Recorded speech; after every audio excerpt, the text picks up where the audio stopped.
Hello everyone, welcome to our channel all exam preparation. So friends, जैसा कि आप सभी को पता ही है कि अपने बार्क वर्क असिस्टेंट की तैयारी कर रहे हैं।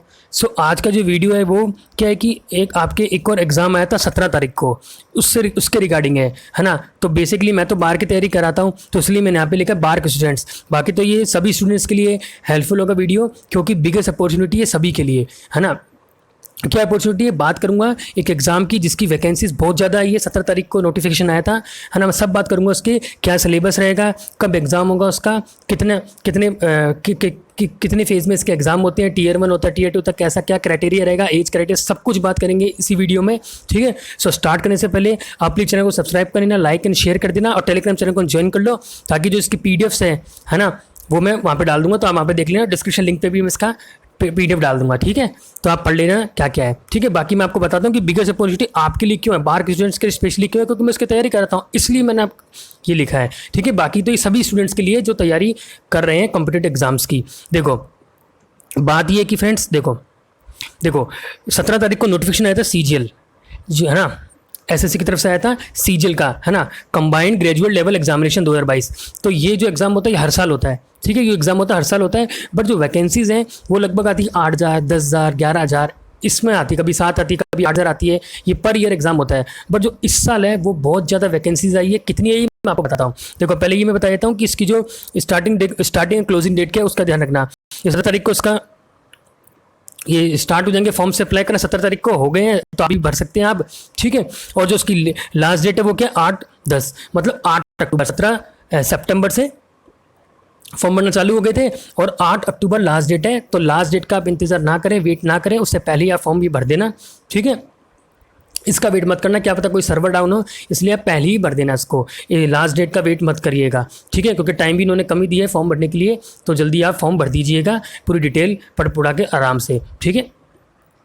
तो ये तो आपको पता लग गया। बाकी ये सब बेसिक चीज़ें ही आप देख लेना, मैं PDF डाल दूंगा इसकी डिस्क्रिप्शन में और टेलीग्राम चैनल पे, ठीक है।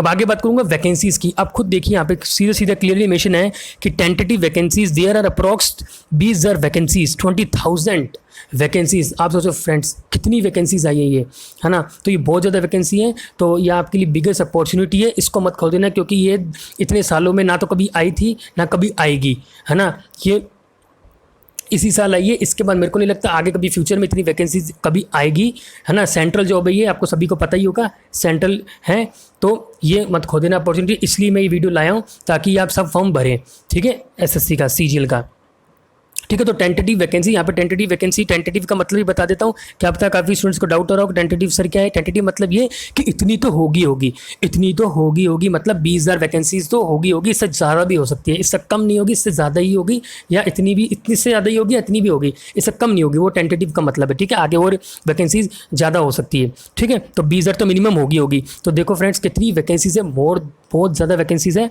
तो अब, है ना, तो इसका ध्यान रखना, फॉर्म जरूर भरिएगा, है। और एग्जाम की तैयारी में आपको बताता हूँ, सिलेबस सब कुछ बताता हूँ। आगे देखेंगे आप, तो इसमें क्राइटेरिया क्या, एलिजिबिलिटी क्राइटेरिया, कौन कौन ये फॉर्म भर सकता है। देखो इसमें क्या होता है, AA होती है पोस्ट, AA एक तो, ठीक है, असिस्टेंट ऑडिट ऑफिसर AA, ठीक है। एक होता है जूनियर स्टैटिस्टिकल ऑफिसर, और एक होता है ऑल अदर पोस्ट, जिसमें सब आपका ITO, इनकम टैक्स ऑफिसर, है ना, इनकम टैक्स हो गया, आपका एक्साइज इंस्पेक्टर हो गया, इस टाइप की पोस्ट होती है ना, ऑडिटर हो गया, वो इसमें होती है, ठीक है, ऑल अदर पोस्ट में, ठीक है। तो अब देखो पहले मैं ऑल अदर्स की पोस्ट की बात कर लेता हूँ। ऑल अदर पोस्ट में तो क्या, bachelor degree from a recognised university और रिक्वायरमेंट, मतलब कुल मिला के ये कि 10th 12th वाला कोई नहीं भर सकता इसको। इसमें आपको ग्रेजुएशन होना फिक्स है, ग्रेजुएशन अगर आपकी है, ग्रेजुएशन हो आप, तभी आप ये फॉर्म भर सकते हो, अदरवाइज आप नहीं भर सकते, ठीक है। ग्रेजुएशन इसमें मैंडेटरी है, ठीक है। और वो भी ध्यान रखना कि इसमें क्या लगा, 8 जो लास्ट डेट है क्लोजिंग डेट 8 अक्टूबर, उससे पहले आपकी डिग्री आ जानी चाहिए। अगर कोई अपीयरिंग है ना, अभी इसकी चल रही है, तो उसकी 8 अक्टूबर है, उससे पहले आपकी डिग्री आ जानी चाहिए। 8 तारीख को भी आए तो कोई टेंशन नहीं, उसके बाद आएगी तो आपको कैंसिल कर दिया जाएगा, आपको नहीं माना जाएगा, ठीक है। तो उसका जरूर ध्यान रखिएगा कि जो ग्रेजुएशन है जिसकी हो रखी है वो तो कोई नहीं आराम से भर सकता है, बट जिसकी अपीयरिंग है, जिसकी अभी ग्रेजुएशन चल रही है, ठीक है, है ना। तो वो ध्यान रखेगा कि उनकी अगर डिग्री है 8-10 से पहले, 8 अक्टूबर से पहले आ रही है तो सही है, अदरवाइज वो नहीं भर सकते फॉर्म। ठीक है, तो 8-10 क्लोजिंग डेट से पहले पहले उनकी डिग्री आ जानी चाहिए, ये भी बता दिया। तो ये ऑल अदर पोस्ट के लिए, जिसमें ITO, एक्साइज इंस्पेक्टर और ऑडिटर इस टाइप की पोस्ट आती है, कस्टम वाली। ठीक है, अब जी GSO है, GSO में क्या होता है ये भी यही है, बट इसमें याद रखना कि 60% एटलीस्ट आपको मैथमेटिक्स में चाहिए, है ना। 60% mathematics eight 12th standard level, 12th class में आपको क्या 60% मैथमेटिक्स, 60% मार्क्स आपके होने चाहिए 12th क्लास में, है ना, तभी आप GSO का फॉर्म भर सकते हैं। और बात करें AA की, तो उसमें desirable chartered accountant of cost management, तो ये आप देख लीजिएगा। ठीक है, ज़्यादातर लोग सब यही भरते हैं, ऑल अदर पोस्ट वाला, जिसमें जो मैंने आपको बताया ना ITO वाला, यही भरते हैं। ठीक है, तो मैं इसका बता रहा हूँ, बाकी आप AA का मैं PDF डाल ही दूंगा, तब देख लेना। ये eligibility criteria essential educational qualification है ही। ठीक है, तो याद ना 8 अक्टूबर से पहले पहले, 8 अक्टूबर भी तो चल जाएगा, 8 अक्टूबर तक उसके बाद कि आपके पास डिग्री हुई तो वो आपकी नहीं मानी जाएगी, वो इनवैलिड कर दिया जाएगा, इनवैलिड होगा, वो नहीं माना जाएगा। और ये ग्रेजुएशन बेस्ड पे एग्जाम होता है, 10th-12th वाला नहीं है। ठीक है, आगे देखो। हाँ, अब इसकी मैं बताता हूँ पैटर्न क्या होता है। Tier 1 का स्कीम क्या है, स्कीम ऑफ Tier 1 एग्जामिनेशन। देखो फ्रेंड्स, Tier 1 में क्या क्या आएगा आपका, देखो जनरल इंटेलिजेंस एंड रीजनिंग हो गया, आपका जनरल इंटेलिजेंस एंड रीजनिंग हो गया, जनरल अवेयरनेस हो गया, क्वांटिटी एप्टीट्यूड हो गया, इंग्लिश कॉम्प्रहेंशन हो गया। ठीक है, अब देखो रीजनिंग की बात करूंगा मैं तो 25 क्वेश्चन आएंगे 50 मार्क्स के, हर एक क्वेश्चन 2 मार्क्स का होगा। सिमिलरली अवेयरनेस के भी क्या है, 25 क्वेश्चन आएंगे 50 मार्क्स के। सिमिलरली मैथमेटिक्स की बात करूंगा तो 25 क्वेश्चन 50 मार्क्स के, एंड इंग्लिश भी 25 क्वेश्चन 50 मार्क्स के। ठीक है, तो टोटल आपको 1 घंटा मिलेगा, 60 मिनट मिलेंगे और 100 क्वेश्चन करने होंगे, है ना। तो आपको क्या स्पीड तो मेंटेन रखनी पड़ेगी, इससे आपको पता लग रहा है। ये नहीं कि आपको स्पीड पे ध्यान नहीं देना, स्पीड पे आपको ध्यान देना ही है, एक्यूरेसी तो मेंटेन करनी है, स्पीड का आपको अच्छी रखनी पड़ेगी, है ना। ठीक है, अब देखो आगे देखो।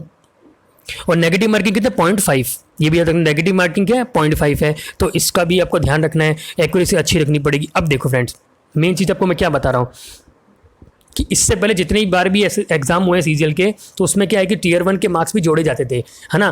क्योंकि क्यों है कि इस साल जो नोटिफिकेशन आया है उसमें क्या है कि पैटर्न पूरा चेंज कर दिया इन्होंने। Tier 1 का तो पैटर्न एज इट इज़ है, बट इसमें क्वालिफाई नीचे रख दिया, है ना, बट Tier 2 का पूरा पैटर्न चेंज कर दिया, है ना। तो मैं बताता हूँ क्या है, पहले तो ये देख लो कि ये जो है Tier 1 वो क्वालिफाइंग नेचर है, मतलब आपको सिर्फ क्वालिफाई करना है, इसके मार्क्स आगे नहीं जोड़ेंगे। पहली बात तो ये अच्छी बात है कि इससे क्वालिफाइंग नेचर है ना। तो मैंने आपको बता दिया कि ये क्या होगा, 25 हो गया आपका। ठीक है, तो ये कितना होगा 200 मार्क्स का पेपर होगा टोटल, है ना। 1 घंटा मिलेगा आपको, है ना, 60 मिनट मिलेंगे और 100 क्वेश्चन करने होंगे। ठीक है, ये मेरे को बता दिया। और ये क्या आता है, इंटेलिजेंस आता है, अवेयरनेस आती है, एप्टीट्यूड आता है और इंग्लिश कॉम्प्रहेंशन आता है। अब बात करता हूँ मैं, तो Tier 1 हो गया। अब बात करता हूँ Tier 2 की। Tier 2 में क्या आता है कि पेपर 1 की बात करेंगे तो Tier 2 में तो क्या आएगा इसका, आपका मैथमेटिकल एबिलिटीज़ हो गया, mathematical abilities, reasoning, general intelligence. तो मैथमेटिकल कितने क्वेश्चन आएंगे आपके, 30 क्वेश्चन आएंगे। ठीक है, और 3-3 मार्क्स के होंगे। तो और साथ ही साथ आपका ये भी रीजनिंग पे आपका 30 क्वेश्चन आएंगे 3-3 मार्क्स के, तो कितना हो गया ये, है ना, टोटल 60 क्वेश्चन आएंगे और 3-3 मार्क्स का होंगे, टोटल 180 मार्क्स का होगा आपका ये वाला पोर्शन हो गया, है ना, सेक्शन 1 वाला। अब सेक्शन 2 में क्या आएगा आपका, इंग्लिश लैंग्वेज आएगी और जनरल अवेयरनेस आएगा, है ना। तो इंग्लिश का आपके 45 क्वेश्चन आएंगे और जनरल अवेयरनेस का 25 क्वेश्चन आएंगे, तो टोटल ये 70 क्वेश्चन होंगे आपके। कितने मार्क्स के, 3-3 मार्क्स के, इट मीन्स 210 मार्क्स के ये हो गया और 180 मार्क्स से आपका ये हो गया। ठीक है, अब आगे देखो, अब आगे क्या है, ये 3-3 मार्क्स का होगा। ठीक है, इसमें आपको क्या मिलेगा, 1 घंटा मिलेगा। ठीक है, आगे देखो। अब मैं सेक्शन 3 की बात करता हूँ। ये क्या आपका कंप्यूटर नॉलेज भी आएगा, 20 क्वेश्चन आएंगे, 3-3 मार्क्स के, 60 मार्क्स के एक ही होगा। ठीक है, बाकी ये एक नॉर्मल टेस्ट होता है, डेटा एंट्री स्पीड टेस्ट, इसमें टाइपिंग टेस्ट होता है, 15 मिनट मिलेंगे आपको, है ना। और ज़्यादा कोई हाई फाई कोई आपको टाइपिंग स्पीड नहीं चाहिए, 27 लगभग अराउंड 27 WPM चाहिए, वर्ड WPM चाहिए, इतनी कोई टफ नहीं चाहिए, आराम से कर लोगे अगर आप प्रैक्टिस करोगे तो, है ना। वो तो बात की बात है, आप बाद में कर लेना, उसकी कोई बिग डील नहीं है। ठीक है, मैं ये बता रहा हूँ कि पहले क्या होता था कि इस फॉर्म को लोग नहीं भरते थे, क्यों, क्योंकि कोई कॉमर्स बैकग्राउंड होगा तो आर्ट्स का इस बैकग्राउंड से होते थे, तो उनको ये डर लगता था कि सर सर इसमें मैथमेटिक्स ज़्यादा आती है ना, इंग्लिश भी काफ़ी आती है, मैथमेटिक्स ज़्यादा, क्योंकि मैथमेटिक्स पहले क्या 200 मार्क्स की आती थी और इंग्लिश भी 200 मार्क्स की आती थी। Tier 2 की बात कर रहा हूँ मैं। ठीक है, तो उसमें क्या है कि मैथमेटिक्स में जो बैकग्राउंड से नहीं थे तो वो इस पेपर को क्वालिफाई नहीं कर पाते थे, क्यों, क्योंकि इसमें 200 मार्क्स की मैथ्स आती थी। अब वो पैटर्न ही चेंज हो गया, अब मैथ्स का वेटेज नहीं रहा, मैथ्स के आप खुद देखिए ओनली 60 क्वेश्चन है, दिख रहा होगा, सॉरी 30 क्वेश्चन है 60 मार्क्स के, 30 क्वेश्चन है, 30 ही क्वेश्चन आ रहे हैं मैथ्स के, है ना। तो इतना वेटेज नहीं रहा मैथ्स का, तो है ना। तो इसलिए अब क्या है कि इस फॉर्म को इसलिए मैं आपको कह रहा हूँ आराम से भर दीजिएगा इस फॉर्म, ये बहुत बिगेस्ट अपॉर्चुनिटी है, क्योंकि इसमें क्या है पैटर्न चेंज कर दिया, अब सब बराबर हो गए। अब ये नहीं है कि बीटेक वाला ही निकालेगा या कोई भी इस इंजीनियरिंग बैकग्राउंड से या कोई मैथमेटिक्स की स्ट्रॉन्ग है वो ही निकालेगा। अब कोई भी एग्जाम निकाल सकता है, क्योंकि ये बैलेंस पेपर है, बैलेंस कर दिया इस एग्जाम को अब, है ना। अब आराम से कोई भी एग्जाम निकाल सकता है अगर वो अच्छा प्रिपेयर करेगा तो, समझो मेरी बात, ठीक है। और अब ये वाली बात है अपनी पेपर 2 की स्टैटिस्टिक्स, ये जीएसओ वाला है ना। जो जीएसओ भरेगा उसको ही देना है स्टैटिस्टिक्स, समझ गए। जो जीएसओ वाला है ये लिखा है ना जीएसओ, जूनियर स्टैटिस्टिकल ऑफिसर, ये उसको देना है स्टैटिस्टिक्स वाला। और पेपर 3 क्या है ये आपका हो गया AAO वाला, समझ गए। यह मैं सब पढ़ लेना, ये पीडीएफ में डाल दूंगा, ठीक है। ये तो मैंने आपको पैटर्न बता दिया क्या क्या आएगा Tier 1 में Tier 2 में, ठीक है। तो मैंने बता दिया आपको ये पैटर्न है ऐसा ऐसा। तो 210 मार्क्स की तो आपका ये पूरा सेक्शन 2 आएगा, और सेक्शन 1 में क्या आएगा ये आपका 180 मार्क्स का होगा, यहाँ पे क्लियर। और कंप्यूटर क्या है, कंप्यूटर आएगा आपका 60 मार्क्स का आएगा, ठीक है, कोई दिक्कत नहीं। ये क्वालिफाइंग होगा, ये वाला पोर्शन है ना कंप्यूटर वाली, क्वालिफाइंग नेचर है, इसमें आपको मार्क्स लाने बस क्वालिफाई करना है ना, इसके मार्क्स आपके जुड़ेंगे, ठीक है। चलूँ आगे बात करूँगा मैं, यह पढ़ लेना ना, बेसिक है। इसमें लिखा ना कि पेपर 1 तो कंपलसरी है हर पोस्ट के लिए, मतलब कोई AAO है, जीएसओ है ना, वो तीनों के लिए कंपलसरी है Tier 1 तो, पेपर 1 सॉरी ना। अब आगे बात करता हूँ मैं Tier 1 का। सिलेबस देखिए, सिलेबस के जनरल इंटेलिजेंस रीजनिंग। अब ये बेसिक टॉपिक्स आते हैं जो हर एग्जाम पूछा था। पैटर्न फोल्डिंग हो गया आपका, है ना, विजुअली आप पढ़ लेना, वीडियो डाल दूंगा। एनालॉजी हो गया आपका, है ना, problem solving, word building, coding, decoding, है ना, वेन डायग्राम, ये सबको आता है, बस प्रैक्टिस करेंगे तो सब हो जाएगा ना। ये बेसिक टॉपिक्स है ना। जीए की बात करूंगा तो आपका क्या क्या आएगा, history, culture, geography, economic, general policy, scientific research, everyday observation जो है ना, वो आप देख लीजिएगा। जनरल अवेयरनेस का आएगा, ये तो रीजनिंग का हो गया, जनरल अवेयरनेस का हो गया। ये सब मैं हाथों हाथ ही अभी वीडियो के बाद ही अब डाल दूंगा ना पीडीएफ। अब एप्टीट्यूड की बात करूंगा मैं, मैथमेटिक्स की, तो वही आएगा आपका ये होल नंबर, ये क्या परसेंटेज हो गया, रेशियो हो गया, partnership, mixture, alligation, time and distance, जो मार्क में मैं आपको पढ़ा ही रहा हूँ वही चीज़ें इसमें भी है। बट इसमें क्या एडिशनल ट्रिग्नोमेट्री और टाइप आ जाती है, उसका मैं अलग से करवा दूंगा, तो कोई दिक्कत वाली बात नहीं है ना। ज्योमेट्री मैं आपको करा ही रहा हूँ, है ना। तो ज्योमेट्री रेक्टेंगुलर, ये rectangular, pyramid, triangular, identities, linear equation, triangle, है ना, ये पूरी ज्योमेट्री का पोर्शन आ गया। एवरेज, इंटरेस्ट, प्रॉफिट लॉस, जो सभी कॉम्पिटिटिव एग्जाम में गवर्नमेंट जॉब्स में जो मैथमेटिक्स पूछती है वो मैथमेटिक्स में भी आती है, ठीक है। और कॉम्प्रिहेंशन और इंग्लिश की बात करेंगे तो इंग्लिश में क्या क्या आता है आपका, वही नॉर्मल जो चीज़ें होती है ना। इंग्लिश में तो जो नॉर्मल चीज़ें होती है वही आता है, एक्टिव, पैसिव, डायरेक्ट, इनडायरेक्ट, है ना, एंटोनिम, सिनोनिम, वो चीज़ें आती है सारी, ठीक है। आगे देखता हूँ मैं, आगे बात करूँगा मैं ये Tier 2 की, ठीक है। Tier 2 की बात करूँगा मैं, मैथमेटिकल एबिलिटी वही चीज़ है, algebra, geometry, mensuration, trigonometry, statistics, probability, बस प्रोबेबिलिटी इसमें एक्स्ट्रा आती है एक, है ना, तो वो अपने अलग से करेंगे, ठीक है। बाकी चीज़ें वही है, सिंपल इंटरेस्ट, मिक्सचर, एलिगेशन और ये, ठीक है। आप देख लीजिएगा, मैं भेज दूंगा इसको, मैं बताने का कोई फ़ायदा नहीं, क्योंकि आप देख लेना, ठीक है। और बाकी ये रीजनिंग का पार्ट हो गया। ये इंग्लिश लैंग्वेज का है, वही वन वर्ड सब्स्टिट्यूशन, है ना, ये जो हर एग्जाम में आता है। वोकेबलरी, ग्रामर सेक्शन हो गया आपका, sense synonym, antonym, fill in the blanks, miss spelled words, idiom, phrases, passive, active, passive, direct, indirect, और ये, ठीक है।